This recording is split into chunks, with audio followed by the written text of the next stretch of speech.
Hi, my name's Dennis. Welcome back.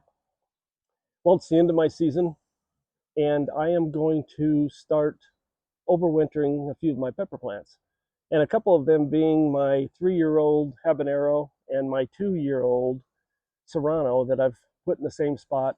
And I'm going to at least have those, and we'll see. I'll pick some of the healthiest plants that I have and maybe save those. Last year I overwintered probably way too many, so this year we're going to shorten that up a little bit. Um, So anyway, if you want to learn how to or how I overwinter my peppers, stick with me. So here's my 3-year-old habanero plant. Um, I hate to pull her out, but I mean she's just now. She's got tons of buds on her, and she's really looking healthy. But we're due for a frost in a week or two, and I want to save her for another year. So we're gonna have to get her out of the ground, do some trimming, and get her ready for next year. So stick with me and let's take her out of the ground. I just wanted to show you the base of her, um, how big it is. Here's my hand. I mean, look at the size of that trunk. It's like a tree. And when I was talking about the how many buds it's got on it, I mean, look at how each section of leaves is just loaded up with potential future habaneros. It's been such a pretty plant for me year after year. I mean, it's just beautiful peppers, and it's such a joy to bring her back every year. But boy, what it could have produced if it had another month or so is amazing. So anyway, let's get her out of the ground. I just wanted to say also, I don't think I mentioned this earlier, that if you didn't know, peppers are perennials.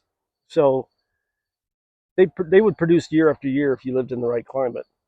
So I have a hard time when I start pulling up my peppers, discarding them now, because I know that it's almost like tearing up a rose bush every year after it blooms and planting brand new roses the next year, or a perennial plant like a perennial daylily or something. I know it's not exactly the same, but it's almost the way I look at it, because it has helped me produce fruit earlier, and you can see how big and healthy that plant is. So anyway, I just wanted to mention that before we go any further. So today's the day we're going to dig up this habanero, 3-year-old habanero, and this serrano in front of it. We've got a freeze warning tomorrow night, so it's time to get these out of the ground. Let's do it.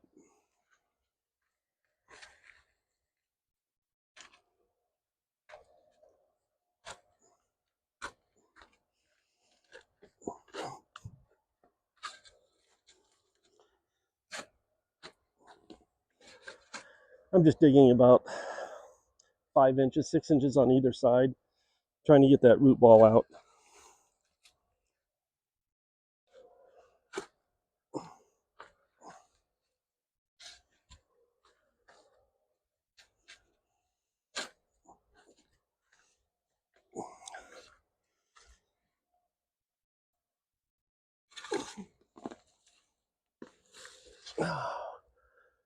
There she is.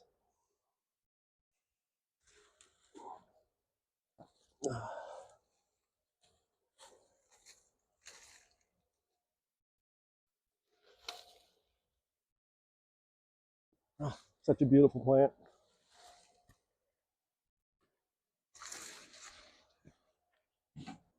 All right, so there's my 3-year-old habanero. I'm gonna wash off the roots now. Get that all washed up and cleaned off, because a lot of bugs and different types of net, all eggs can be in there. So we're gonna clean off the roots really well.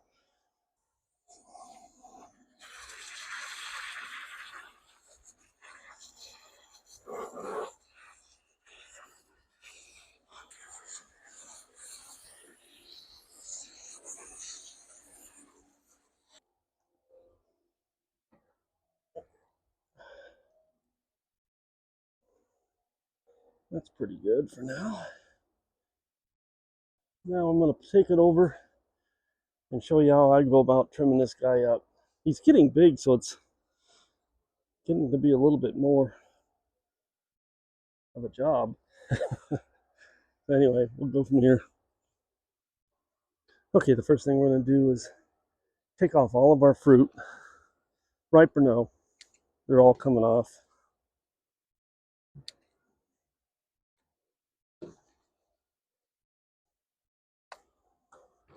You can tell by just the size of this plant.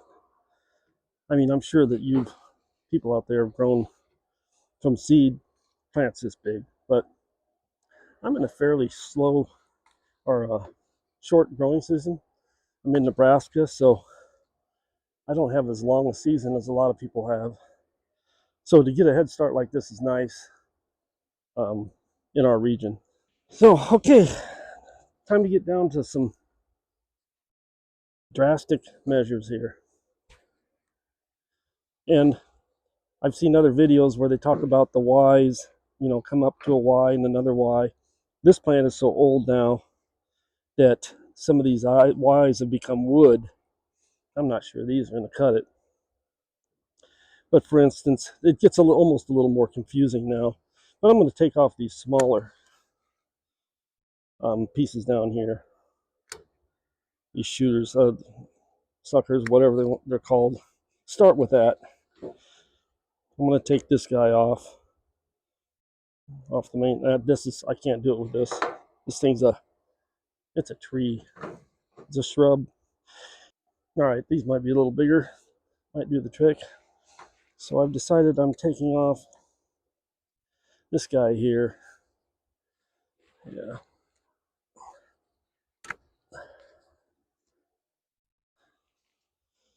And just going to kind of look at it, see the way it wanted to grow. I think I'm going to take this off here.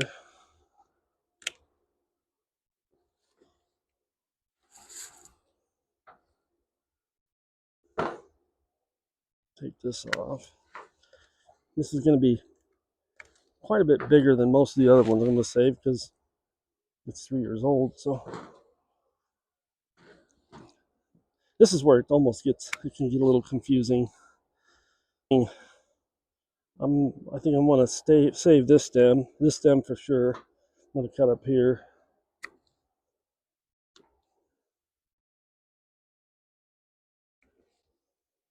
And on this node,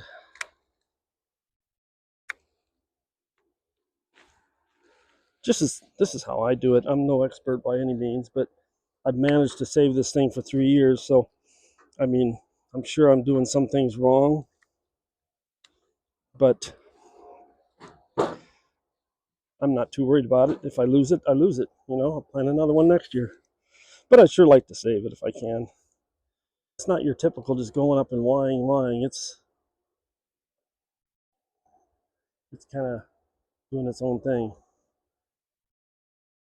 I don't want this thing too big to overwinter it. I'm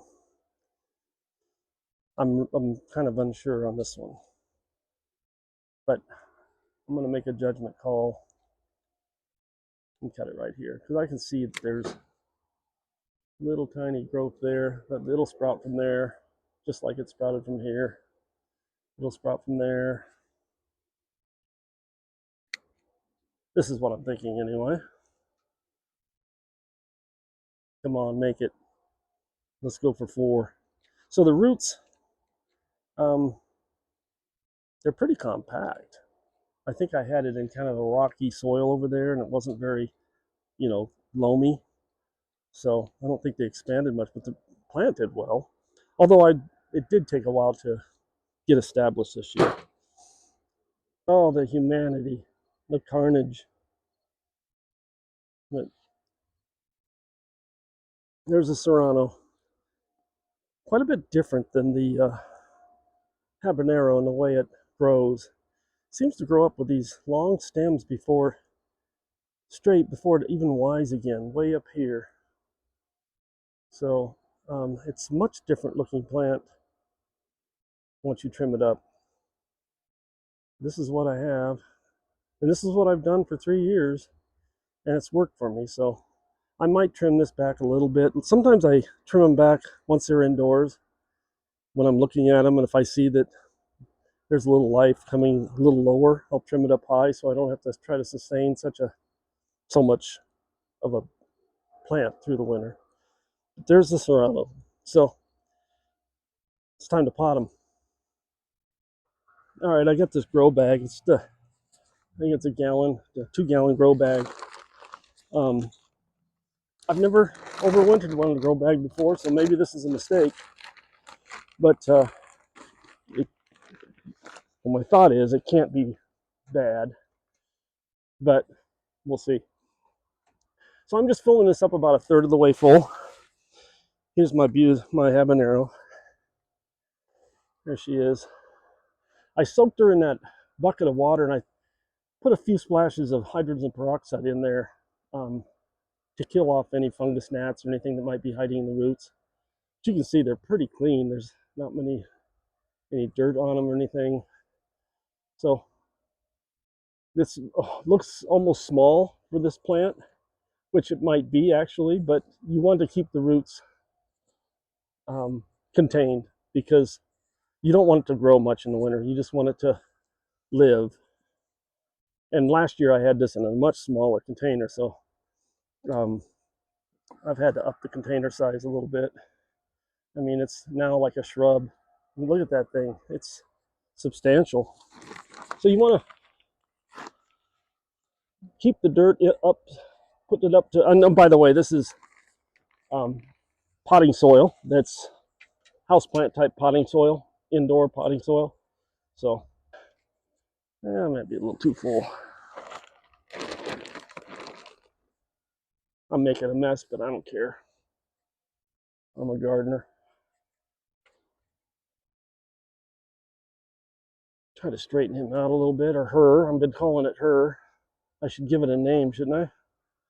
Like something interesting. Gertrude, or I don't know. All right. Now you just want to water her in really good. Give her one good drink.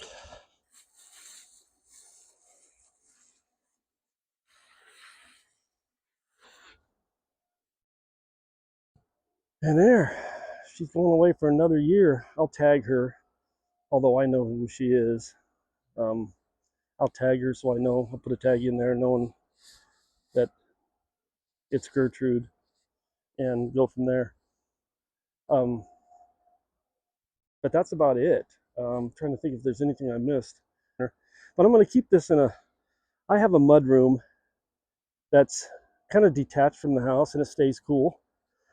So it's probably, during the day it heats up. It's east facing windows. So it gets sun in the morning, but then the rest of the day it's just filtered light. So, and it might get down in the 50s at night in that mud room. So that's where I keep them, on a table in the mud room. All right, so here they are. Here's a few I did. Only took me a few minutes. But there's my old habanero, Gertrude. And this is a Corno de Toro red pepper that is a 1-year plant. So this is a good example of showing the difference between what one would look like 1 year out. I should remove that. A 1-year prune compared to after 3 years. And then these are 2-year-old plants. So you can see they're a bit bigger also. The other thing you'll notice, I didn't put any fertilizer.